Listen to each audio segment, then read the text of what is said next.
Good day to you. Good to be with you. We are going to look at the end of John chapter 18.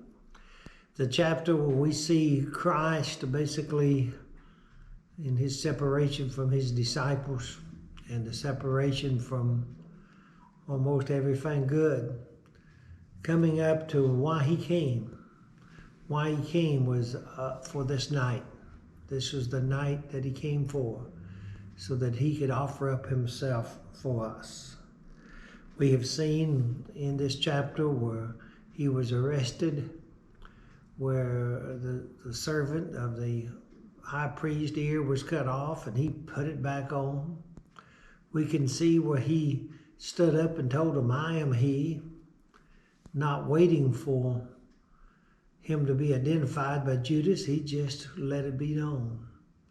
He did not try to hide. This is something that I believe fascinated the people.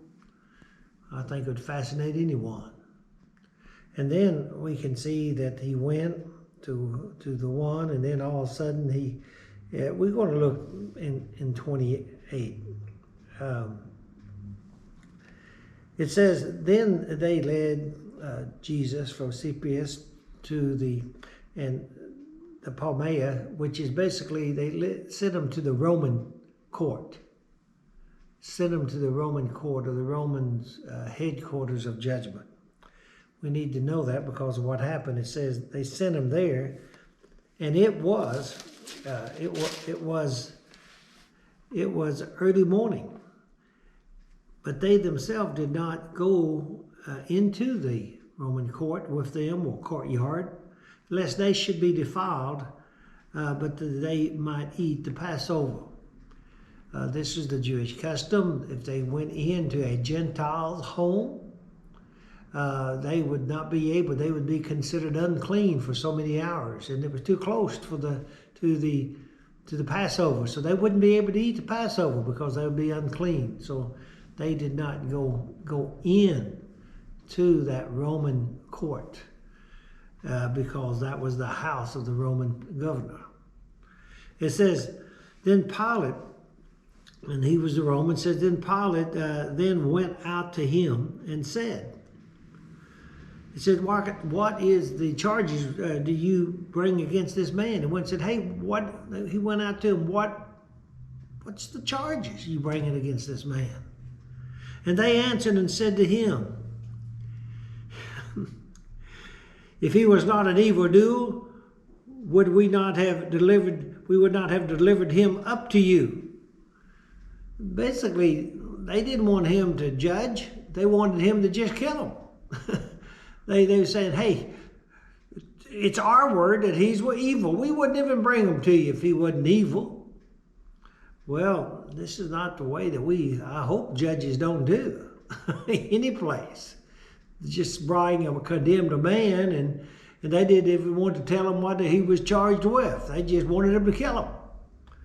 But it says, then Pilate said to them, he said, you take him and judge him according to your law.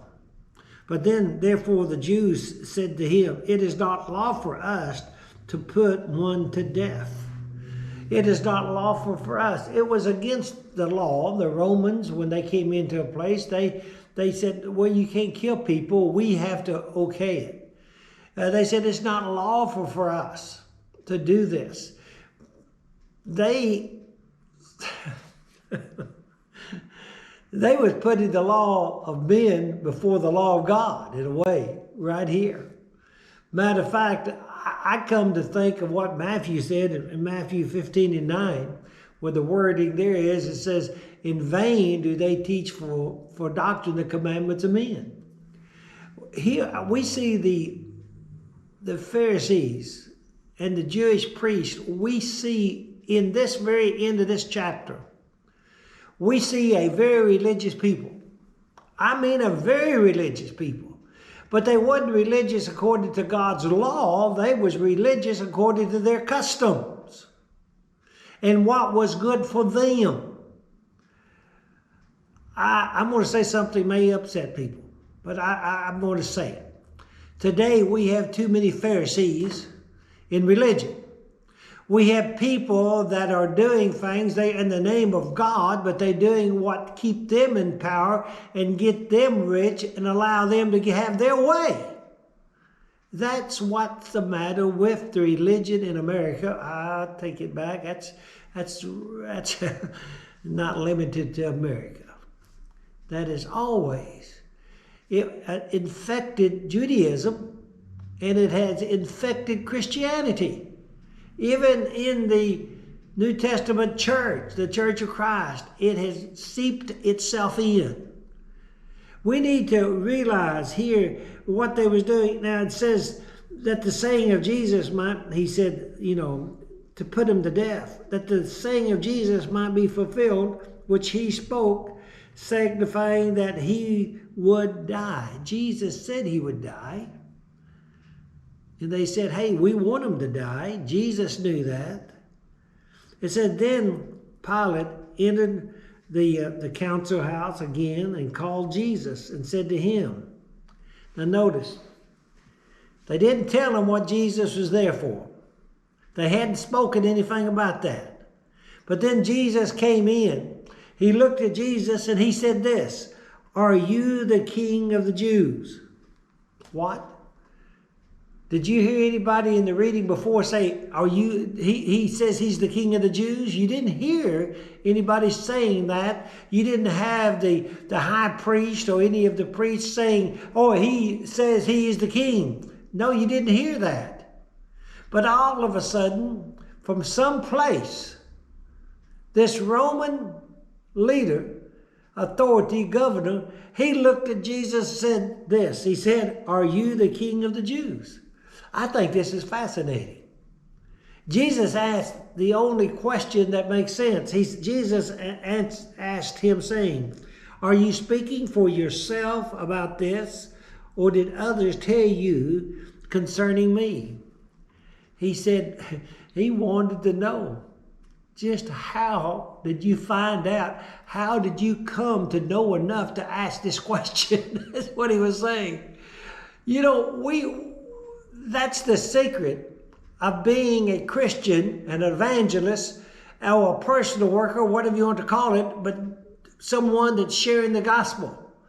We have to get people to the point that they ask the question, is Jesus the King of the Jews? Is he the Son of God? And that's who that King, the Messiah, was. And somebody, he doesn't give the answer here, but Jesus asked it. Did you come to this on your own, or did somebody tell you?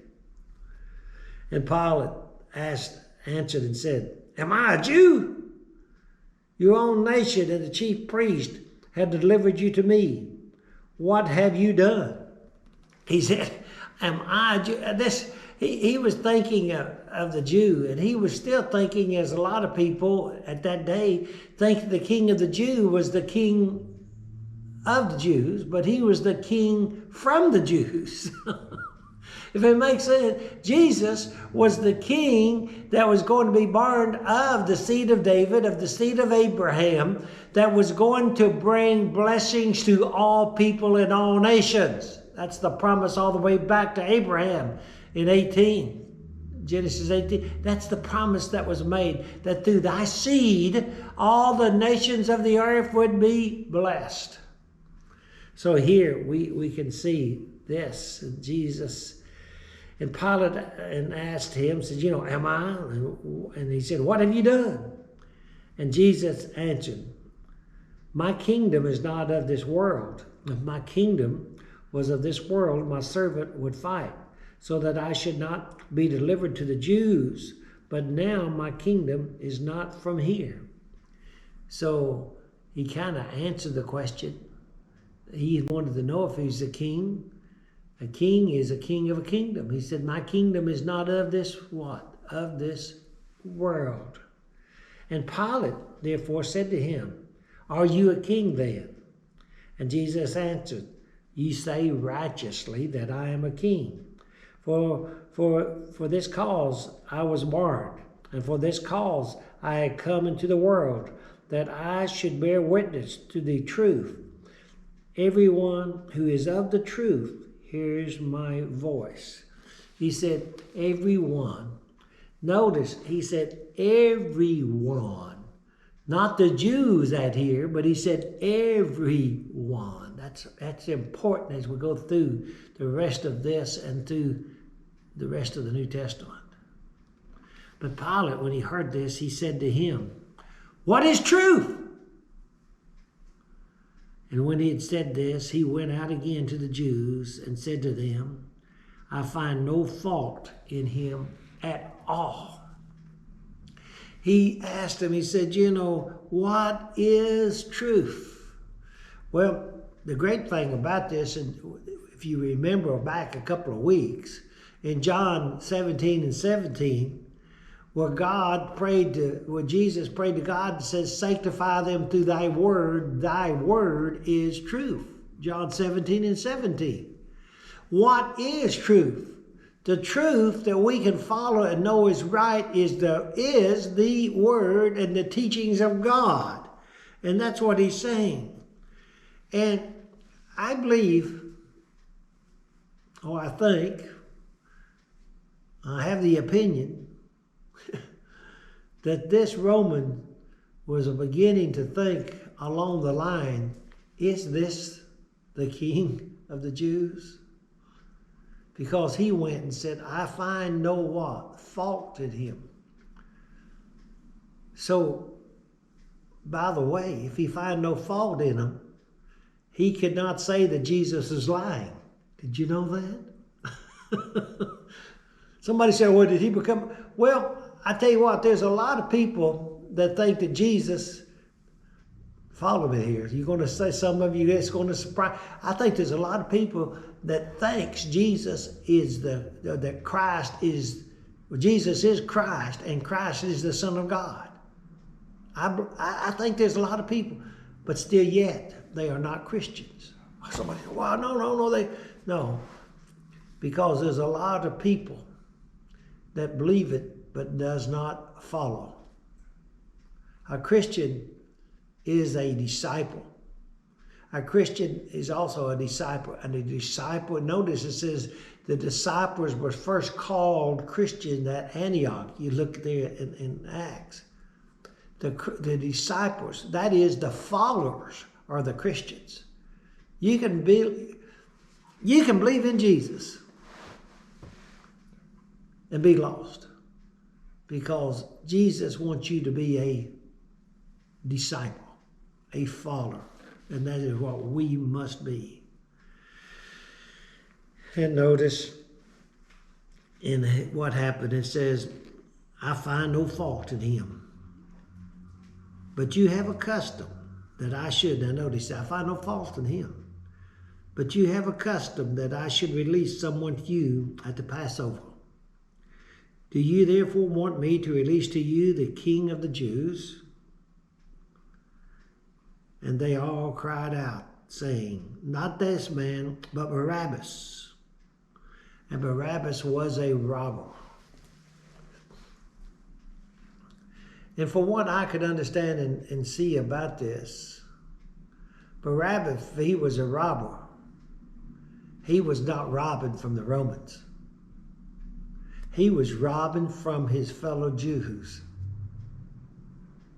And they took the man and they said, release it to us, Barabbas. Release to them someone that was stealing from them, was a thief.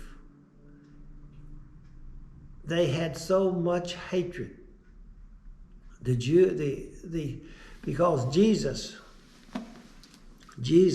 taught the love of God. Look at his teachings on the Sermon on the Mount. Look at his teaching on the Beatitudes. And you can say, oh, what teachings? But he wasn't teaching the religion of the Pharisees and the high priest. He wasn't teaching to teach the custom. He wasn't teaching them that they should do what they had to do to stay in power. They wanted people to follow him, and they wanted to be the leaders. Brethren, friends, and neighbors, We cannot lead unless we are following Jesus. Now, wait a minute. Somebody said, yes, we can be leaders, but not the leaders that's going to get to heaven, or leaders that's going to get people saved. We have to be a leader of realizing that we are sanctified through thy word, the God's word, and God's word is truth. Throw away your doctrine books. Throw away your manuals. Yes, throw them away. Throw them away. If you have a manual for your religion or your group or whatever, throw it away. And come to this, because this is truth. God be with you till we meet again.